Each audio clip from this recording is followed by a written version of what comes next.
ভুতুরে, এই যে ভুতু আমাদের, এই ভুতু হচ্ছে বেলকুনিতে আছে বর্তমানে, বৃষ্টি হইতেছে বাইরে। আজকে হচ্ছে আমার কি হয় এটা, তোমাকে তো আমি ভুলেই গেছি। ফাতেমার বাবা গ্যান্ডারি নিয়ে আসছে, এগুলো কি বিস্কিট বলতে পারতেছে না, বিস্কিট, পাউরুটি, এগুলো বিস্কিট অবশ্য। আর এইখানে এগুলো কি এখনো জানি না, সিঙ্গারা। আচ্ছা, এগুলো তো এই যে ঘরের কি অবস্থা সেটা একটু দেখাই। ফাতেমা হচ্ছে শুয়ে ছিল এতক্ষণ, ফাতেমার বাবা বাইরে গেছিল। তো এই দেখেন, এই সবসময় এই লোকটা হচ্ছে এই কাজ করে, বাইরে থেকে আইসা এই ড্রেসিং টেবিলের উপরে হচ্ছে এই যে গেঞ্জিটা বা শার্ট, উনি হচ্ছে এটারে মানে তুললা মারবো, ওদিকে রাখবো, আর জায়গা নাই ঘরে, বুঝছেন, এরকম একটা কাজ করে। তো যাই হোক, এখন হচ্ছে রাতের বেলা, দুপুরে হচ্ছে রান্না করছিলাম, খাওয়া দাওয়া করছি, অল্প ভাত আছে, তরকারি আছে অবশ্য, ভাতটা একটু কম। তো ভাবলাম ভাত রান্না করব। পরে আপনাদের ভাইয়া বলতেছে যে ভাত রান্না করার দরকার নাই, আজকে তোমাকে একটা নতুন রেসিপি খাওয়াবো। যদিও এটা আমি এর আগে পরে খাইছি, নিজে রান্না করে না খাইছি, এটা হচ্ছে আমি খাইছি আমার শ্বশুর বাড়িতে খাইছি, এরপরে গাজীপুরে থাকতে খাওয়া হয়েছিল। তা আমি কখনো রান্না করে খাইনি, যেটা সত্য কথা। তো সেই রেসিপিটা হচ্ছে আজকে রান্না করতেছে। আর আপনাদের ভাইয়া হচ্ছে শাক নিয়ে আসছে, এই যে এটা হচ্ছে পুঁই শাক। এই শাকগুলো হচ্ছে আমার কাটতে হবে, কত কাজ, রেখে দিই কাটি।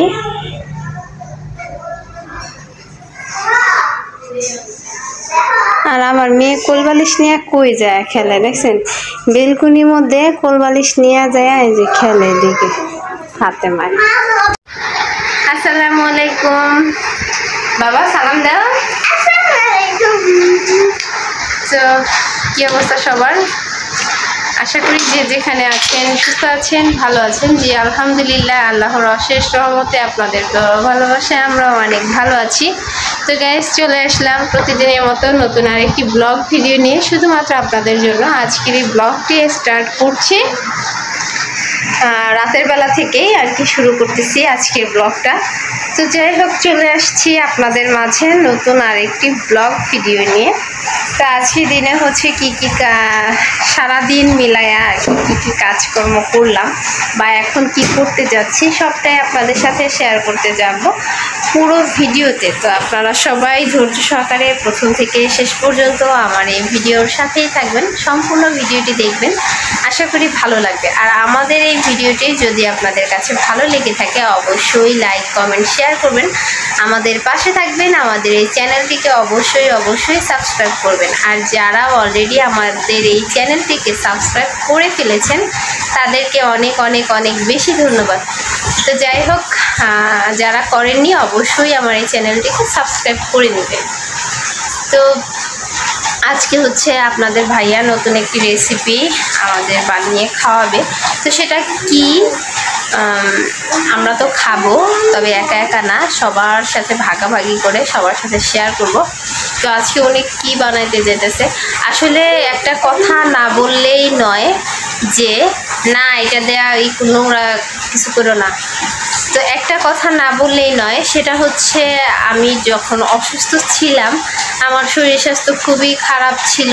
তো সেই সময়টা হচ্ছে আপনাদের ভাইয়া আমাকে প্রচুর পরিমাণ হেল্প করছে, যেটা মানে বইলা বুঝাইতে পারবো না। তো নতুন বাসায় আসা, জানেনই তো যে কতটা ঝামেলা, এক জায়গা থেকে আরেক জায়গায় আসা খুবই কষ্টকর। তো সব কিছু মিলায়া ঘরের জিনিসপত্র টুকটাক সব কিছুই করছে আপনাদের ভাইয়া, সাথে আমার বোন জামাইরাও ছিল।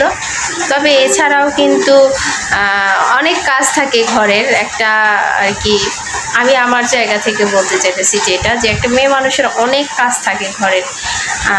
তো সেই দিক থেকে হচ্ছে আমি যেহেতু অসুস্থ ছিলাম, তা আপনাদের ভাইয়া হচ্ছে আমাকে তো এরকম করে কিছুই করতে দেয় নাই, বোনরাও করতে দেয় নাই, যতটুকু পারছে ওরা করছে, আর বাকিটা হচ্ছে আপনাদের ভাইয়া করছে। এরপরে আমার বোনরা চলে যাওয়ার পরেও দেখা যায় আপনাদের ভাইয়া মানে ঘরের হয়তো বা আপনাদের সাথে ওরকম করে শেয়ার করতে পারতেছি না, তো বলতেছি ওই সময়টায় ওরকম পরিস্থিতি ছিল না যে আপনাদের সাথে শেয়ার করব। তো তারপরে হচ্ছে মানে বাসার A to Z। ফাতেমা ফ্রিজটা কি লাগে নাই? ফাতেমা দেখো তো, তো সব কাজ হ্যাঁ লাগছে, থাক। তো সব কাজকর্মই হইতেছে আপনাদের ভাইয়া করছে, একবারে রান্না বান্না হতে শুরু করে ঘরের যা কিছু আছে সবটাই আপনাদের ভাইয়া আমাকে করে দিছে। আসলে আমি তো অসুস্থ ছিলাম, ওরকম করে কোনো কিছু করতে পারি নাই, তো যার জন্য হচ্ছে সব কিছুই আপনাদের ভাইয়াকে করতে হচ্ছে। সে হচ্ছে আমার জন্য অনেক কষ্ট করছে। তো যাই হোক, আল্লাহর কাছে হাজার হাজার শুকরিয়া জানাই যে এমন একটা স্বামী পাইছি, ভাগ্য কইরা বলা যায়।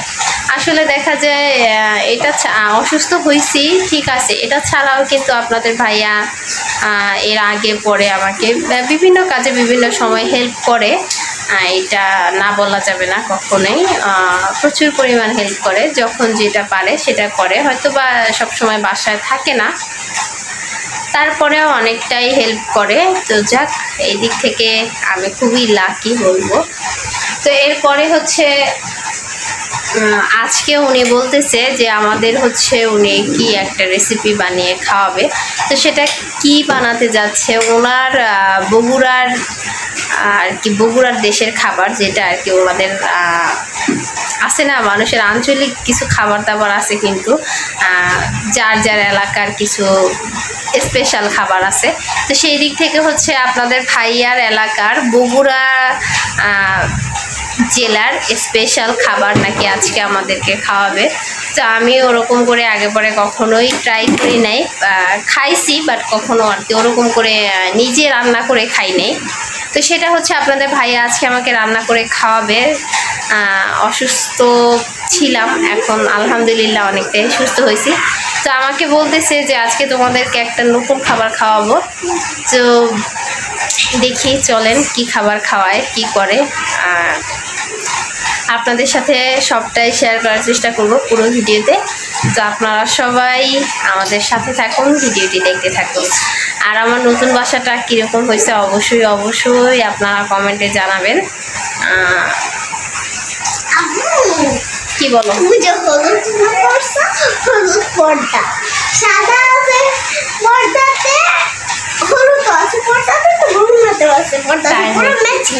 ম্যাচিং আমি তো ম্যাচিং করে পড়ি নাই, ম্যাচিং হয়ে গেছে।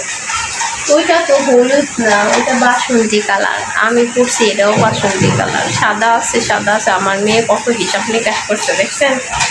ও যে আমার টুকটুকি সবসময় ওই কোলবালিশটা কোলে নিয়ে থাকে। কি যে এক অবস্থা, এই যে ব্যাগ কাঁধে নিয়ে পড়াশোনা করুক আর না করুক, রুমের মধ্যে যে কত রকমের প্রিপারেশন নেয় সে, ওই বাবু কুলে নিয়ে ঘুরতেছে। আমার ব্যাগও নিয়ে নিয়েছে একটা বস্তা। তো চলো দেখি তোমার বাবা আজকে কি রান্না করে। সে যে আজকে হচ্ছে আমার কি হয় এটা, তোমাকে তো আমি ভুলেই গেছি কি যেন বলছে ডায়লগটা। তো যাই হোক, ফাতেমার বাবা হইতেছে এখানে, এই যে এটা বাড়ির ধানের খুদ, অবশ্য চাউল না খুদ, সে হচ্ছে খুদ ধুইতেছে। এই খুদ ধুইতেছে, আজকে খুদ ভাজবো। কেমনে ভাজে আমি অবশ্য জানি না, তো ভাজতেছে যেহেতু ভাজবো। চালটা আগে হচ্ছে খুব সুন্দর করে ধুইয়া নিতেছে। এখন হচ্ছে বাকিটা পরে দেখা যাবে সে কি করে, কত দূর পারে। একবারে করে না হয়েছো অকারণে চুলাটা ধরাই রাখার কোনো মানে আছে? তখন তো মরিচ ভাজলেও পারতাম। হায় রে মানুষ রে, মানুষ না কলা পাতা, কলা পাতা এমনি করে চুলা ধরাইয়া রাখছে। হ্যাঁ, শুকনা মরিচ নিয়ে আসি। ফাতেমা হচ্ছে এদিকে মরিচ বাস্তাছে। হাই রে উপরে উঠে যাইতেছে, বড় হইতাছে। চুল চুল সামনে এত চুল কিনলে গা মা? কি করো মরিচ? কি করবা? বাপ বেটি দুইজনে কাজে ব্যস্ত আছে। এই যে বাপে হচ্ছে চাউল ধোয়া নিয়ে ব্যস্ত, আর মেয়ে হইতেছে মরিচ ভাজা নিয়ে ব্যস্ত। লবণ ওই যে নিচে, ওই যে খাটের নিচে দুপুরে আনছিলাম। কি ব্যস্ত!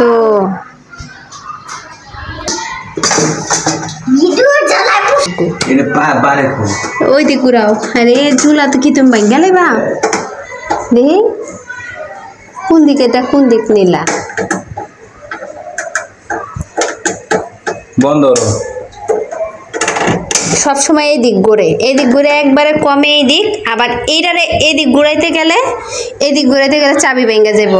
আর ওই দিক ঘুরাইবা বাড়ে না। হ্যাঁ জাতা দিছো, বাড়বো কেমনে? পাইপটা না পিছন দিক দিয়া জাতা দিয়া ধরে রাখছো চুলা দা। এই কুইরো পানি লাগবো না? পানি ঢাকনা এই যে রাখনা, এই যে এরা না মরিচ, কাঁচা মরিচ আটা আটা হইব না? তেল এই যে রাখনা, এই যে এই যে এই যে পাতলা হয়েছে। আমি নিয়ে মরিচ নিয়ে ধুয়ে দাও।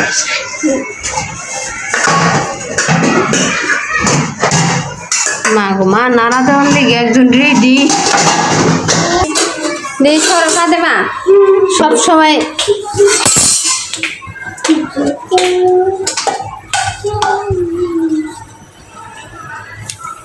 কাঁচা মরিচ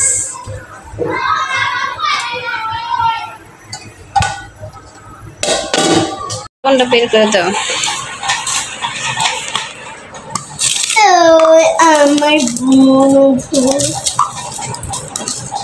আরো লাগবো বেশি দিন।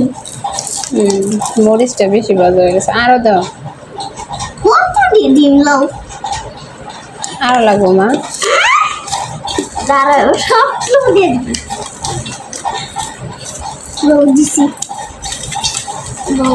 হাই রে হাই, ওই পেঁয়াজ রেখে দাও, পেঁয়াজ রেখে দাও, পেঁয়াজ।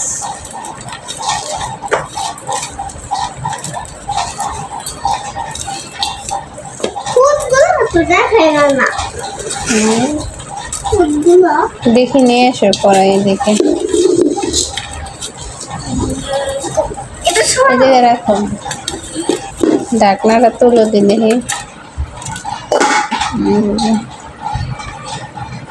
দুধ রান্না করে নিয়ে আসছে, দুধ দিয়ে হয়েছে আমরা খামো। এই ভর্তা দিয়ে ধনিয়া পাতা ভর্তা। রাখো এদিকে, আসিস দায়িত্ব নিয়ে কাজ করে আমার মেয়ে। আবার আসিস, মারছস না? মারবো না, মারের কাজ করবো। আচ্ছা তুমি এদিকে আও, তুমি তোমারটা খাও। আমি যে বাটির মধ্যে নিছি, ই হইলে ভালো, সরিষার তেল হইলে ভালো হইতো। এই পেঁয়াজের লেগেছে। তরকারি দাও, তরকারি দিয়ে ফাতেমা, মাছ দেই।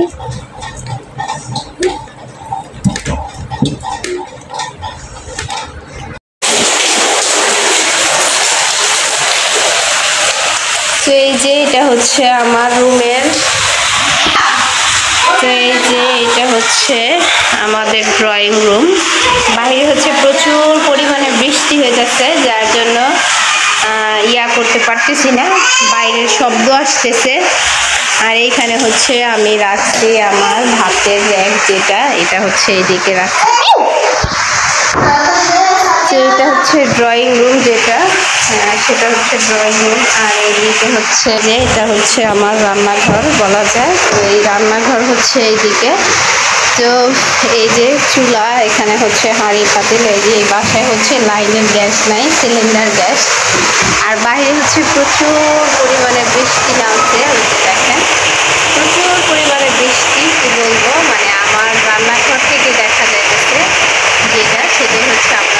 শেয়ার করতেছি যতটুকু পারতেছি। এতে প্রচুর পরিমাণ বৃষ্টি হইতেছে, আর বৃষ্টির কোনো শেষ নাই। হ্যাঁ, প্রচুর বৃষ্টি হইতেছে। তো এটা হচ্ছে আমার রান্নাঘর, রান্নাঘরে একা দেখাইলাম। তো এরপরে হচ্ছে আর এই যে এটা হচ্ছে বেসিং, আর এটা হচ্ছে আমার ওয়াশরুম। আর এইদিকে হচ্ছে সেলাই মেশিনটা এইদিকে রাখা দিছি অবশ্যই। এই যে সেলাই মেশিন এর আগে বাসায় হচ্ছে ছিল রুমে। আর এই যে একটা বিড়াল দেখেন, এই বিড়ালটা খুবই ভয় পাই আমি। বিড়ালটা হচ্ছে আমার কাছে আসে, যখন আসে আমাকে খামচি মারার জন্য আসে। এই যে দেখেন কীরকম করে আসতেছে, সাদিয়া রে। এই যে বিড়াল দেখছে কি অবস্থা করে বিড়াল। এই বিড়ালটা কেমন যেন একটা বিড়াল। এটা হচ্ছে ওরা পালে অবশ্য আমার পাশের রুমে। আমরা হচ্ছে 2 রুমের ফ্ল্যাট নিছি। সেখানে হচ্ছে এই রুমটা হচ্ছে আমার, আর ওই পাশের রুমটা হচ্ছে আর একজনের রুম। তো এই হচ্ছে আপাতত আমাদের বাহিরের অবস্থা। আর আমার রুমের ভিতরের অবস্থাটা হচ্ছে এই যে, চলেন ভিতরে চলে যাই। তো এই যে ফাতেমা পড়াশোনা করে কি অবস্থা করে রাখছে এই রুমটারে, একবারে এলোমেলো কি বলবো। আর বিছানার অবস্থাও খুবই খারাপ অবস্থা করে রাখছে আমার মেয়ে। যেই হলো ঘরের অবস্থা। এদিকে হচ্ছে আলমারিটা রাখছি, তারপরে হচ্ছে আলমারি, এরপরে হচ্ছে ফ্রিজ, এরপরে হচ্ছে ওয়ার্ডরোব রাখা হয়েছে। আর এই দরজার কর্নারে হচ্ছে আমার চাউলের ড্রামটা রাখা হয়েছে। তো সব কিছু মিলাইয়া হইতেছে এই ঘরের অবস্থা। আর এইদিকে হচ্ছে বেলকুনি আছে ওই সাইডে। এটা হচ্ছে বেলকুনিতে যাওয়ার গেটটা, যেটা এই যে ভুতুরে, এই যে ভুতু আমাদের, এই ভুতু হচ্ছে বেলকুনিতে আছে বর্তমানে। বৃষ্টি হইতেছে বাইরে। এই ভুতু আমাকে হচ্ছে ভয় দেখেন আমার কোল বালিশটা নিয়া বেলকুনিতে রাখছে। এটা সোফা বানাইছে। আল্লাহ কবে যে তৌফিক দিব একটা সোফা বানাবো মেয়ের জন্য। আল্লাহ তুমি তাড়াতাড়ি তৌফিক দাও আল্লাহ। টাকা পয়সা গুছাইয়া মেয়ের সোফা বানাই দিতে হবে। এই কোল বালিশ নামাইয়া নিয়ে এসে বেলকুনিতে বলে এটা হচ্ছে আমার সোফা, এটা নাকি ওর সোফা। হ্যাঁ হ্যাঁ